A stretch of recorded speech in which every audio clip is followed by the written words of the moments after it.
Eu, por exemplo, peguei a era analógica. Eu peguei a transição da analógica para a digital, com a experiência que eu tenho, com a possibilidade que eu tenho de enxergar de maneira mais ampla o contexto, tanto social, econômico e político. Na minha percepção, hoje está melhor do que antes. Os Estados Unidos, a própria Europa, a China, você vê que eles estão mais adiantados que nós economicamente falando. Oi, eu sou Márcio Gomes e este é mais um episódio do EsferaCast. Nosso entrevistado de hoje é o advogado Nelson Williams. Dr. Nelson Williams, sócio fundador do Nelson Williams Advogados. Muito obrigado pela sua presença no nosso EsferaCast. Até queria começar pelo seu livro, lançado recentemente e que eu sei que está vendendo bastante. Qual foi a intenção de lançar um livro contando a sua vivência? No que o senhor acha que a sua vivência, a sua experiência inspiraria outras pessoas? Bom, primeiro, obrigado pela oportunidade de estarmos aqui juntos. A questão do livro foi o seguinte: tem uma máxima do velho guerreiro que ele diz que quem não se comunica se trumbica. Eu tenho percebido aí ao longo da minha trajetória que no ramo de atividade minha, que é o direito, né, que é a área que eu atuo, a comunicação ela é muito restrita, principalmente comunicação e marketing. E eu tenho uma história que se assemelha a de milhares, talvez milhões de jovens no Brasil, né? Eu sou filho de pais semi-analfabetos, pessoas de origem humilde. Eu nasci no interior do Paraná. Meu pai era um pequeno agricultor, uma agricultura de subsistência. E eu saí de lá, fui fazer faculdade com 18 anos. Me formei em Bauru, na Instituição Toledo de Ensino. Prestei o exame da ordem, passei no meu primeiro exame. Até então eu trabalhava como auxiliar de escritório. Cheguei a fazer aos finais de semana bico em postos de combustível como frentista. Era posto de administração familiar, era frentista, administrava o caixa e tudo mais. E realmente eu comecei a galgar dos primeiros degraus da carreira, né? Não tenho pai, não tenho ninguém da família que tinha formação universitária. Eu fui o primeiro naquela ocasião e começo a minha trajetória. E é uma trajetória que eu vou falar até hoje vitoriosa, né? Lógico que tem todos os seus obstáculos aí. Você não pode dizer que não tenha problemas, né? Todos nós temos, mas é uma carreira exitosa. E eu percebi que na minha vida, boa parte do meu sucesso estava atrelado à comunicação, a uma comunicação e marketing, numa área muito tradicional, muito engessada com relação à comunicação e marketing. Eu percebendo isso, juntamente com o Irã Baroli, que é professor da FGV de Comunicação e Marketing, diretor da Folha de São Paulo, ele tinha me convidado já há algum tempo. Por que você não conta um pouco da sua história, que acaba se misturando a minha história de vida com comunicação e marketing? Aí, a primeira metade do livro, eu falo as coisas que eu fiz e que deram certo. O Irã Baroli, na segunda parte do livro, ele fala tecnicamente, que daí é a área dele, o que o Nelson fez instintivamente que deu certo. O senhor consegue nos contar o seu primeiro lance de ousadia, eu digo já na carreira do direito? Bom, primeiro, eu começo, como eu disse, do zero absoluto. Fahrenheit, né? Ficar mais nobre.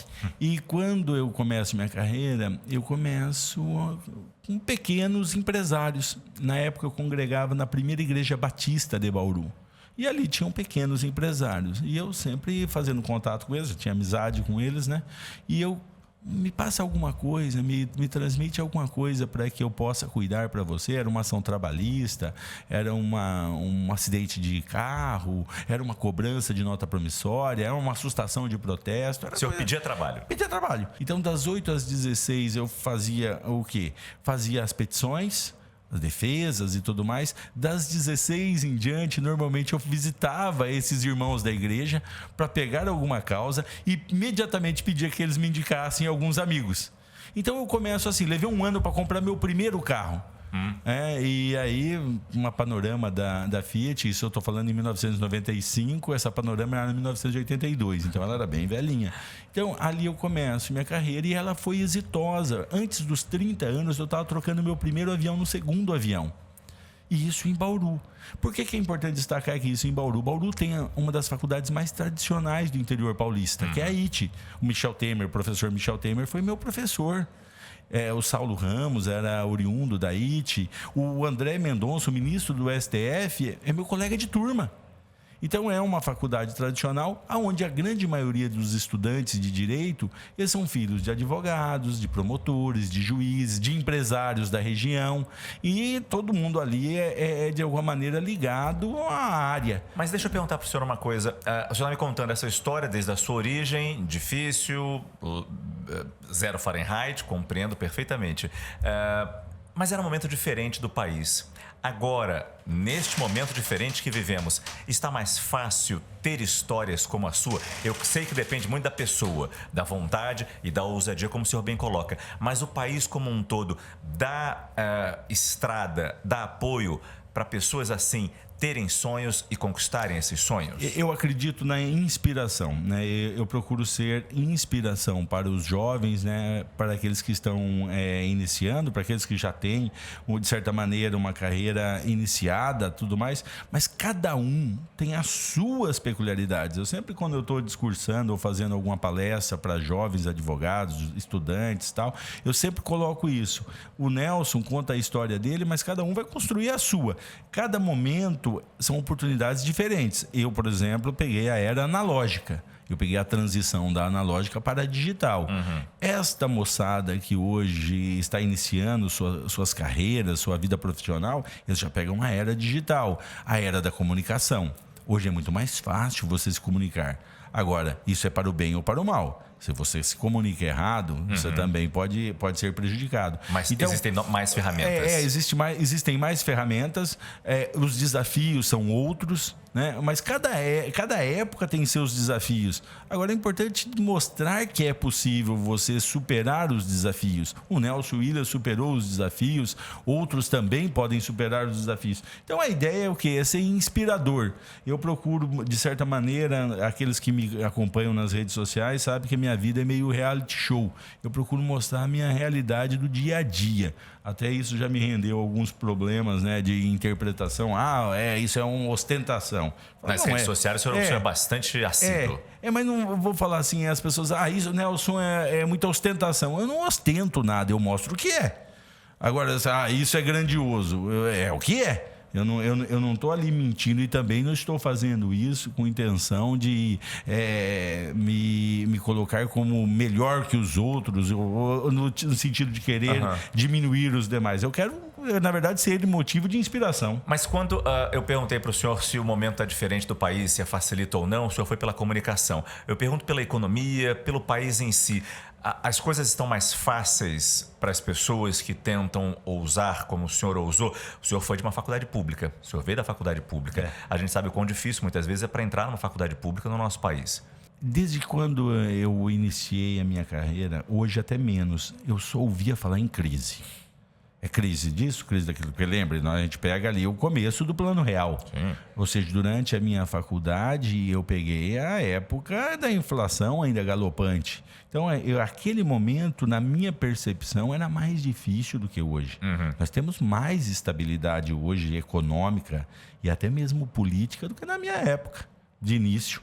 Então, se você fala assim, trazendo para os dias de hoje, o Nelson Williams, com a experiência que eu tenho, com a possibilidade que eu tenho de enxergar de maneira mais ampla o contexto, tanto social, econômico e político, na minha percepção, hoje está melhor do que antes. O senhor tem escritórios também em outros países como Portugal, Índia, China também? Sim. Como que funciona isso? Nós fazemos parte de uma associação, né? É uma associação de escritórios. Eu costumo dizer assim, são outros Nelson Williams em outros países, que nós acabamos fazendo, de certa maneira, funciona como uma parceria, né? Tem outros Nelson Williams em outros países? Tão ousados quanto? Assim, cada um tem seu contexto, mas você procura andar com aqueles que lhes são semelhantes, né? Eu costumo brincar que às vezes eu tenho uma expressão do interior que diz que boi preto conhece boi preto. Boi preto procura andar com boi preto. Você procura andar com alguém que pelo menos tenha a mesma visão, ou seja, uma visão mais moderna, mais arrojada, tá? Como eu disse, o direito ele é por natureza tradicional. Ele demora mais tempo para acompanhar as coisas, e isso até é legítimo, para não acompanhar modismos. Mas ela é uma atividade tradicional que está em mudança. E mesmo com um profissional com tanta experiência quanto o senhor, que já passou por tanta coisa, tantas crises, como toda geração passa por diferentes crises, o senhor passou por várias certamente.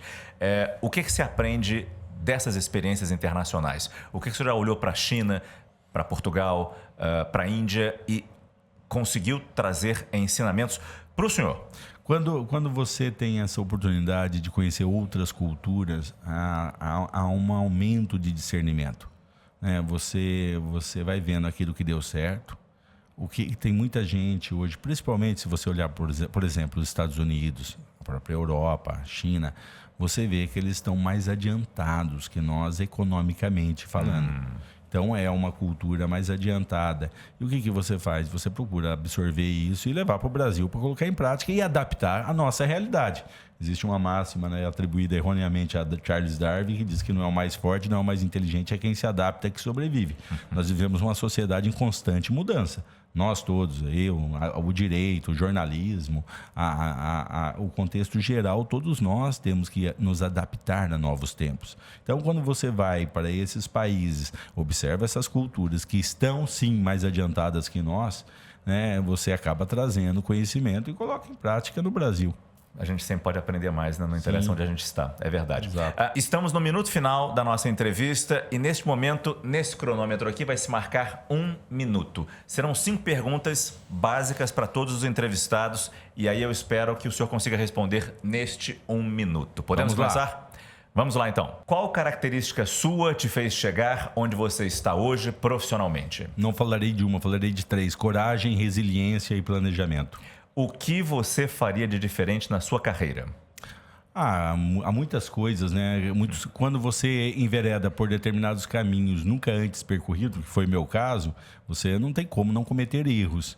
Então, eu diria assim, eu seria menos afoito em algumas coisas.